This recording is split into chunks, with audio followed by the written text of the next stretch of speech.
Oil change ಮಾಡ್ಸೋಕೆ ಹೋಗಿ ಟಯರಲ್ಲಿ crack ಇರೋದು ಗೊತ್ತಾಯಿತು. ಅದೇ ಬ್ಲಾಗ್. ಪರವಾಗಿಲ್ಲ, ಜೀವನದಲ್ಲಿ ಕಷ್ಟಗಳು ಬರ್ತಾ ಇರ್ತದೆ, ನಾವು ಅದನ್ನೇ ಯೋಚನೆ ಮಾಡ್ಕೊಂಡಿರೋದಲ್ಲ. ಅದು ಸಾಲ್ವ್ ಮಾಡಿಬಿಟ್ಟು ಮುಂದೆ ಹೋಗೋದು ನೋಡಬೇಕು. ಅದು ಸಾಲ್ವ್ ಮಾಡೋಕ್ಕೆ ಏನು ಮಾಡಬೇಕು ಅಂತ ನಾವು ನೋಡಬೇಕು. ಅವನು ಆಯಿಲ್ ಚೇಂಜ್ ಮಾಡ್ತಾ ಇದ್ದಾನೆ ಆಲ್ರೆಡಿ. ಸೊ 10,000 ಕಿಲೋಮೀಟರ್ಸಿಗೆ ನಾನು ಚೇಂಜ್ ಮಾಡಿಸಿದ್ದು. ಸೊ 217 ದಿರ್ಹಾಮ್ಸ್ ಅಂತ ಹೇಳ್ತಾ. 217 ದಿರ್ಹಾಮ್ಸ್ ಅಂದರೆ ಆಯಿಲ್ ಚೇಂಜ್ ಮಾಡೋಕೆ ಅಂದರೆ ಬೇರೆ ಏನೋ ಪ್ರಾಬ್ಲಮ್ ಉಂಟು ಅಂತ ಹೇಳಿದರು. ಮಧ್ಯಾಹ್ನ ಊಟ ಮಾಡಿ ಈಗ ಜಸ್ಟ್ ಹೊರಟಿದಷ್ಟೇ. ಮಧ್ಯಾಹ್ನ ಹುಚ್ಚು ಬಿಸಿಲಿಲ್ಲಿ. ಊರಲ್ಲಿ ನೋಡಿದ್ರೆ ಹುಚ್ಚು ಮಳೆ, ಇಲ್ಲಿ ನೋಡಿದ್ರೆ ಹುಚ್ಚು ಬಿಸಿಲು.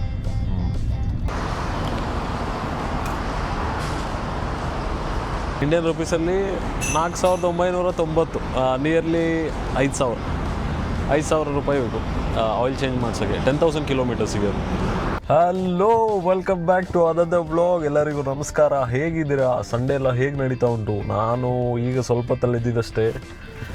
ಸಂಡೇ ಅಂದಾಗ ಗೊತ್ತಲ್ಲ, ಏನು ಮಾಡಿಲ್ಲ. ಬೆಳಿಗ್ಗೆ ಎದ್ದಿದ್ದೇ ಲೇಟು, ತಿಂಡಿ ಅಂತೂ ಮಾಡೇ ಇಲ್ಲ, ಡೈರೆಕ್ಟ್ ಮಧ್ಯಾಹ್ನನೇ. ಸೊ ಸಂಡೇ ಇವತ್ತು ಒಂದು ಹೊಸ ವ್ಲಾಗ್ ಮಾಡಬೇಕು. ಮತ್ತು ಹೊಸ ವ್ಲಾಗ್ ಏನಂದರೆ, ಇವತ್ತು ಗಾಡಿದು ಆಯಿಲ್ ಚೇಂಜ್ ಮಾಡ್ತೀವಿ. ಓಕೆ, ಅದು ಹೇಗಿರುತ್ತೆ, ಎಷ್ಟಾಗುತ್ತೆ, ಹೇಗೆ ಆಯಿಲ್ ಚೇಂಜ್ ಮಾಡ್ತಾರೆ ಗಲ್ಫಲ್ಲಿ, ಅದು ನಾನು ತೋರಿಸ್ತೀನಿ ಈ ವಿಡಿಯೋದಲ್ಲಿ, ಆಯಿತಾ? ಸೊ ಈಗ ಜಸ್ಟ್ ನಾನು ಊಟ ಮಾಡಿದಷ್ಟೇ ಮಧ್ಯಾಹ್ನ. ಈಗ ಹೋಗ್ತಾ ಇದ್ದೀನಿ ಆಯಿಲ್ ಚೇಂಜ್ ಮಾಡ್ಸೋಕ್ಕೆ. ಇಲ್ಲಿ ಗಾಡಿ ತುಂಬ ಧೂಳಾಗುಂಟು. ಬಟ್ ನೋಡ್ತೀನಿ, ಗಾಡಿ ವಾಶ್ ಮಾಡಿಸ್ಬೇಕಾ ಬೇಡವಾ ಅಂತ ಇನ್ನೂ ಯೋಚನೆ ಮಾಡಿಲ್ಲ. ಮಾಡಿಸ್ಬೇಕು, ತುಂಬ ಧೂಳಾಗ್ಬಿಟ್ಟು. ಮತ್ತು ಗಲ್ಫಲ್ಲಿ ಏನು ಗೊತ್ತಾ, ಗಾಡಿ ತುಂಬ ಧೂಳಲ್ಲೆಲ್ಲ ಆಗಿದ್ರೆ ಅದಕ್ಕೂ ಫೈನ್ ಉಂಟು, ಆಯಿತಾ? ಗಾಡಿ ಕರೆಕ್ಟಾಗಿ ಪ್ರಾಪರ್ ಮೇಂಟೈನ್ ಮಾಡಿಲ್ಲ ಅಂತ ಅದಕ್ಕೂ ಫೈನ್ ಕೊಡ್ತಾರೆ. ಸೊ ನಾನು ಮಧ್ಯಾಹ್ನ ಊಟ ಮಾಡಿ ಈಗ ಜಸ್ಟ್ ಹೊರಟಿದಷ್ಟೇ. ಮಧ್ಯಾಹ್ನ ಹುಚ್ಚು ಬಿಸಿಲಿಲ್ಲಿ. ಊರಲ್ಲಿ ನೋಡಿದ್ರೆ ಹುಚ್ಚು ಮಳೆ, ಇಲ್ಲಿ ನೋಡಿದ್ರೆ ಹುಚ್ಚು ಬಿಸಿಲು. ಸೊ ಈಗ ಎಷ್ಟು ಗೊತ್ತಾ ಟೆಂಪರೇಚರ್? ಈಗ 40 ಡಿಗ್ರೀಸ್ ಉಂಟು ಈಗ ಟೆಂಪರೇಚರ್. ಸೊ ನಾವಿಲ್ಲಿ ಆಯಿಲ್ ಚೇಂಜ್ ಮಾಡುವಾಗ ಹೆಡ್ನಾಕ್, ಅದೇ ನಾರ್ಮಲ್ ಪೆಟ್ರೋಲ್ ಬಂಕ್ ಇರುತ್ತಲ್ಲ, ಅಲ್ಲೇ ಆಯಿಲ್ ಚೇಂಜ್ ಮಾಡಿಸೋದು. ಮೆಜಾರಿಟಿ ಎಲ್ಲರೂ ಅಲ್ಲೇ ಮಾಡಿಸೋದು. ರೀಸನೇಬಲ್ ಪ್ರೈಸೇ ಇರುತ್ತೆ. ಮತ್ತು ನೀಟಾಗಿ ಕಂಪ್ಯೂಟರ್ ಸಿಸ್ಟಮಲ್ಲೆಲ್ಲ ಚೇಂಜ್ ಮಾಡಿಕೊಡ್ತಾರಲ್ಲ, ಅದಕ್ಕೋಸ್ಕರ ನಾವು ಅಲ್ಲೇ ಚೇಂಜ್ ಮಾಡಿಸೋದು. ಇಲ್ಲಿ ನೋಡಿ, ಇಲ್ಲಿ ಬರ್ದುಂಟು ಹೆಡ್ನಾಕ್ ಅಂತ. ಅದೇ ನೋಡಿ, ಇದೇ ಹೆಡ್ನಾಕ್ದು ಎಂಟ್ರೆನ್ಸ್.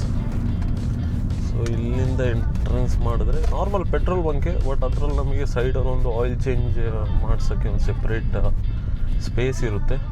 ಮತ್ತು ಇಲ್ಲಿ ನೋಡಿ, ಇಲ್ಲಿ ಕಾರ್ ವಾಶ್ದು ಕಂಪ್ಲೀಟಾಗಿ ಸಿಸ್ಟಮಲ್ಲೆಲ್ಲ ಕಾರ್ ವಾಶ್ ಮಾಡಿಕೊಡ್ತಾರೆ. ಅದು ನೋಡ್ತೀನಿ ಎಷ್ಟಾಗುತ್ತೆ ಏನು ಅಂತ, ನೋಡೋಣ ಅಷ್ಟು. ಯಾರೂ ಇಲ್ಲ, ಒಳ್ಳೇದಾಯಿತು. ನಾನೇ ಇರೋದು ಆಯಿಲ್ ಚೇಂಜ್ ಮಾಡ್ಸೋಕ್ಕೆ. ಇದ್ರೆ ಟೈಮ್ ಹಿಡಿತಿತ್ತು. ನನಗೆ ಗೊತ್ತಿದ್ದು ಈ ಮಧ್ಯಾಹ್ನ ಟೈಮಲ್ಲಿ ಪಕ್ಕ ಯಾರೂ ಇರೋಲ್ಲ, ಹೆಚ್ಚು ಸೆಕೆ ಬೇರೆ ಇರುತ್ತೆ ಅಂತ.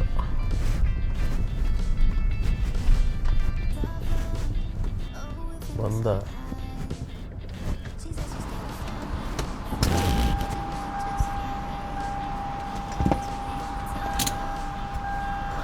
ತೋರಿಸ್ತೀನಿ ಗೈಸ್. ಈಗ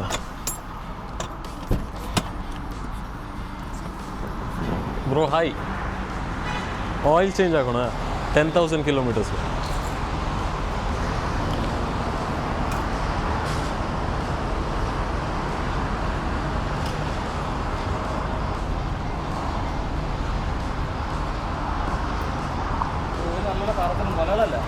മലയാളി അല്ല, മനസ്സിലാവും. എന്തായി? ആ ചേഞ്ച് ആക്കാല്ലേ? 10,000. ಸೊ ಅವನೇನೋ ರೇಟ್ ಎಷ್ಟು ಅಂತ ಹೇಳ್ತಾನಂತೆ. ಸೊ ಆಯಿಲ್ ಚೇಂಜ್ ಮಾಡ್ಸೋಕ್ಕೆ ನೋಡಿ ಈ ಥರ ಇರುತ್ತೆ. ಅವನು ಒಳಗೋದ, ನೋಡೋಣ ಎಷ್ಟು ಹೇಳ್ತಾನೆ ಅಂತ.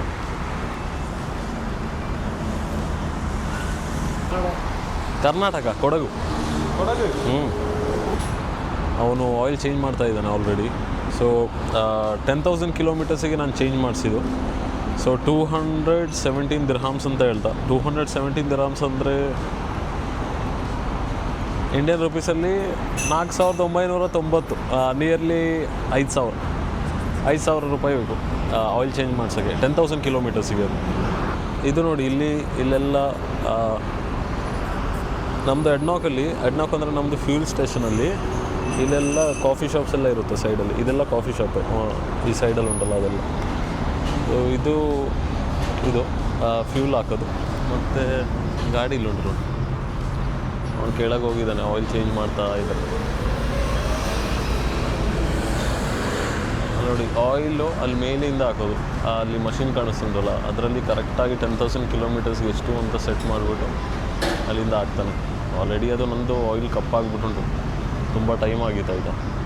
ಮತ್ತು ಇವಾಗ ಸಂಡೇ ಅಲ್ಲ, ಸಂಡೇ ಚೇಂಜ್ ಮಾಡಿಸ್ಬೇಕು ಅಂತ ಬಂದೆ. ಮತ್ತು ಗಾಡಿ ವಾಶ್ ಮಾಡಿಲ್ಲ ನಾನು, ಇಲ್ಲಿ ನೋಡಿ ತೋರಿಸ್ತೀನಿ. ಇಲ್ಲಿ ಧೂಳುಂಟು, ವಾಶ್ ಮಾಡಿಸ್ಬೇಕು.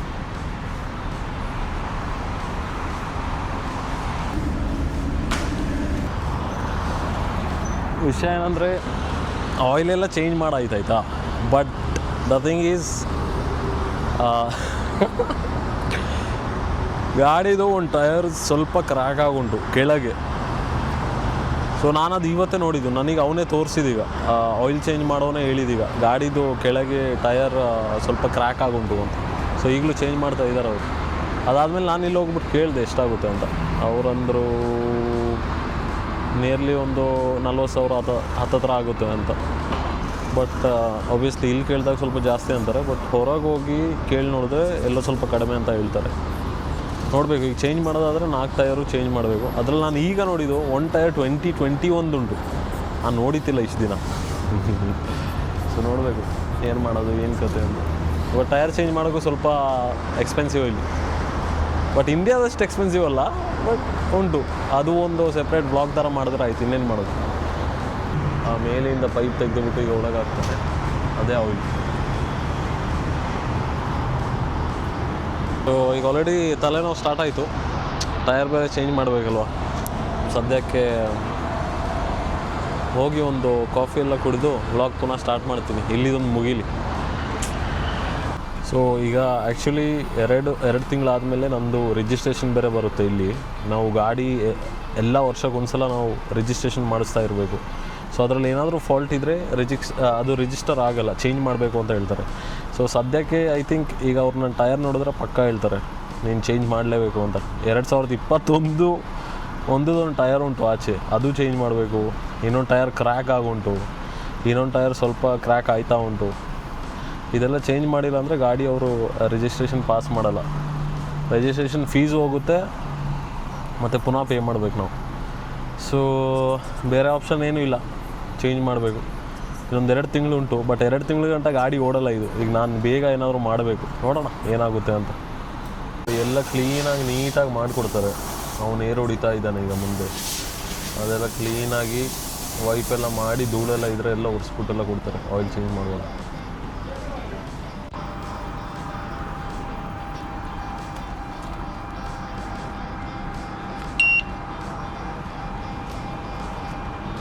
Thank you. ಆಯಿಲ್ ಚೇಂಜ್ ಮಾಡೋಕೆ ಅಂದರೆ ಬೇರೆ ಏನೋ ಪ್ರಾಬ್ಲಮ್ ಉಂಟು ಅಂತ ಹೇಳಿದರು. ಅದು ಉಂಟು, ಈಗ 4 ಟಯರು ಚೇಂಜ್ ಮಾಡಾಗಬೇಕು. ನಾನು ಈಗ ಚೇಂಜ್ ಮಾಡಿಲ್ಲ ಅಂದ್ರೂ ಇಲ್ಲಿ ಇನ್ ಕೇಸ್ ರೋಡಲ್ಲಿ ಏನಾದರೂ ಟಯರ್ ಪಕ್ಕ ಬಿಸಿಲಿಗೆ ಏನಾದರೂ ಬ್ಲಾಸ್ಟ್ ಆಗೇ ಆಗುತ್ತೆ, ಸ್ವಲ್ಪ ಕ್ರ್ಯಾಕ್ ಇದ್ದರೆ. ಮತ್ತು ರೋಡಲ್ಲಿ ಏನಾದರೂ ಟಯರ್ ಏನಾದರೂ ಬ್ಲಾಸ್ಟ್ ಏನಾದರೂ ಆದರೆ ಇಲ್ಲಿ ದೊಡ್ಡ ಪ್ರೊಸೀಜರ್ ಉಂಟು. ಪೊಲೀಸ್ನ ಕರೆಸ್ಬೇಕು, ಅದಾದಮೇಲೆ ಅವರು ರಿಕವರಿನ ಕರೆಸ್ತಾರೆ, ಮತ್ತು ಅವ್ರಿಗೆ ಅಲ್ಲಿ ಡಾಕ್ಯುಮೆಂಟ್ಸ್ ಎಲ್ಲ ಚೆಕ್ ಮಾಡಿ ಅದು ಮಾಡಿ ಇದು ಮಾಡಿ ತುಂಬ ಕೆಲಸ ಇರುತ್ತೆ. ಚೇಂಜ್ ಇಲ್ಲ ಅಂತ ಹೇಳಿದರು, ಪರವಾಗಿಲ್ಲ. ಆ್ಯಕ್ಚುಲಿ ಸಂಡೇ ಇವತ್ತು ಅಪ್ಸೆಟ್ ಆಯಿತು, ಯಾಕಂದರೆ ಈಗ ಟಯರ್ ಚೇಂಜ್ ಮಾಡೋದೇ ದೊಡ್ಡ ವಿಷಯ. ಈಗ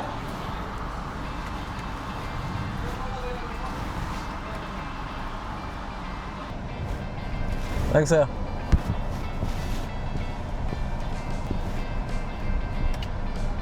ಈಗ ಗಾಡಿ ಓಡ್ಸೋಕ್ಕೆ ಭಯ ಆಯಿತು ನನಗೆ.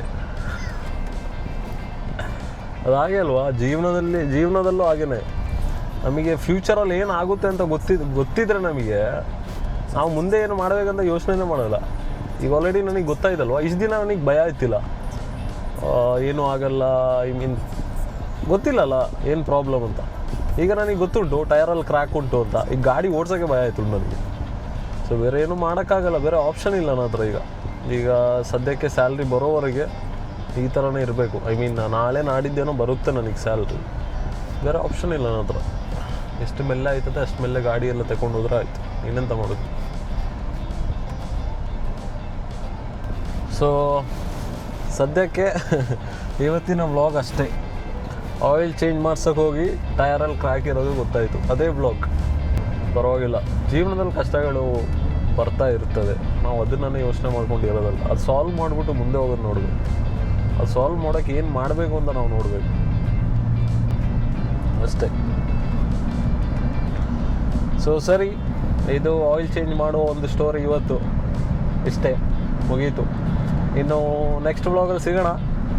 ಅಲ್ಲಿವರೆಗೆ ಜೋಪಾನ ಸಬ್ಸ್ಕ್ರೈಬ್ ಮಾಡಿ. ಯಾರಾದರೂ ಹೊಸಬ್ರು ಈ ವಿಡಿಯೋ ನೋಡ್ತಿದ್ರೆ, your 1 subscribe really matters to me. And take care and ಜೋಪಾನ. ತಂದೆ ತಾಯಿ ಪ್ರೀತಿ ಮಾಡಿ. ಆ್ಯಂಡ್ ನಮಸ್ಕಾರ.